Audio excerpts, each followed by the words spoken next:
Have you ever felt fury rising in your chest, only to have tears start streaming down your face?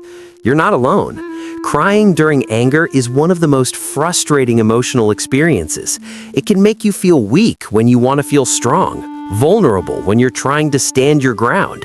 But here's what's actually happening. Those tears aren't a sign of weakness. They're your nervous system responding to emotional overwhelm. When anger surges, your body activates its stress response. Your heart rate spikes, cortisol floods your system, and your amygdala, the brain's emotional center, kicks into high gear. This intense activation can trigger your tear ducts as part of the body's attempt to regulate itself. Think of tears as a pressure release valve. Your body is experiencing such intense emotion that crying becomes a physiological response to help discharge that energy. It's the same reason people cry during intense joy, grief, or frustration. The nervous system hits a threshold and needs an outlet. There is also a psychological component. Many of us learned early that anger wasn't acceptable, especially if we were taught to be nice or easygoing. When anger surfaces anyway, it collides with internalized shame or fear about expressing it. That internal conflict, wanting to express anger but feeling you shouldn't, can manifest as tears.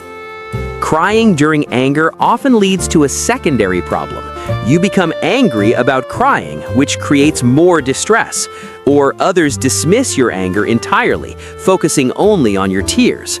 Don't cry, they say, when what you really need is to be heard. Understanding that tears during anger are normal helps you respond to yourself with compassion rather than self-criticism. So how can you respond differently? Before the tears come, practice recognizing anger early. Notice the warning signs: tight jaw, shallow breathing, heat in your chest. The earlier you catch anger, the more options you have for expressing it clearly before it escalates to overwhelm. Build a practice of expressing anger in smaller doses. If you wait until you're at a 10 out of 10, your nervous system is more likely to become dysregulated. Try speaking up at a 3 or 4. I'm starting to feel frustrated about this. When tears start during anger, pause and breathe. Take slow breaths to help regulate your nervous system. You don't need to stop the tears, but you can give your body support. Name what's happening. Say it out loud if you can. I'm crying because I'm really angry right now, not because I'm sad. This helps others understand and reminds you that tears don't invalidate your anger. Don't apologize for crying. Your tears are a legitimate response. You might say instead, "Give me a moment," or "I need to pause, but I'm not done with this conversation." Ground yourself physically. Press your feet into the floor. Hold something cool in your hands, or place a hand on your chest.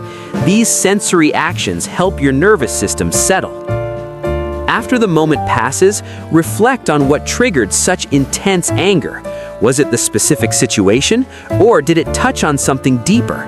A boundary violated repeatedly, a value compromised, a need ignored. Consider whether you need to complete the expression of anger. Sometimes crying releases the intensity, but the underlying issue remains unaddressed. You might need to return to the conversation or take action about what made you angry. Practice anger expression in low-stakes ways. Journal about frustrations. Speak your anger aloud when you're alone. Move your body vigorously. The more comfortable you become with anger as an emotion, the less likely it is to overwhelm your system. Here's the truth.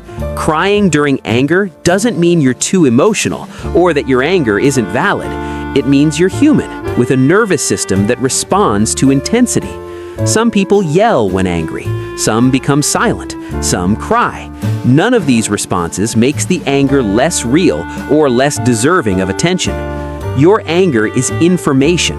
It tells you when something matters, when a boundary has been crossed, when something needs to change. Tears during anger don't erase that message, they just accompany it. The goal isn't to stop crying during anger. The goal is to stay connected to your anger's wisdom, even when tears flow. To say what needs saying, to hold your ground, to trust that you can be both tearful and powerful at the same time. Because understanding yourself, all of yourself, including the tears that come with rage, is where real strength begins. When you stop fighting against your body's responses and start working with them, you reclaim your voice. You learn that vulnerability and power aren't opposites, they're partners. So, the next time tears come with anger, let them, and then say what you came to say anyway.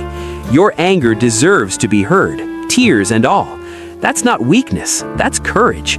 That's being fully, authentically human in a world that often asks us to be anything but. Your tears don't diminish your fire. They prove how deeply you feel, how much you care, how real this all is to you. And that matters. You matter. Every tear, every surge of anger, every word you speak in defense of yourself, it all matters.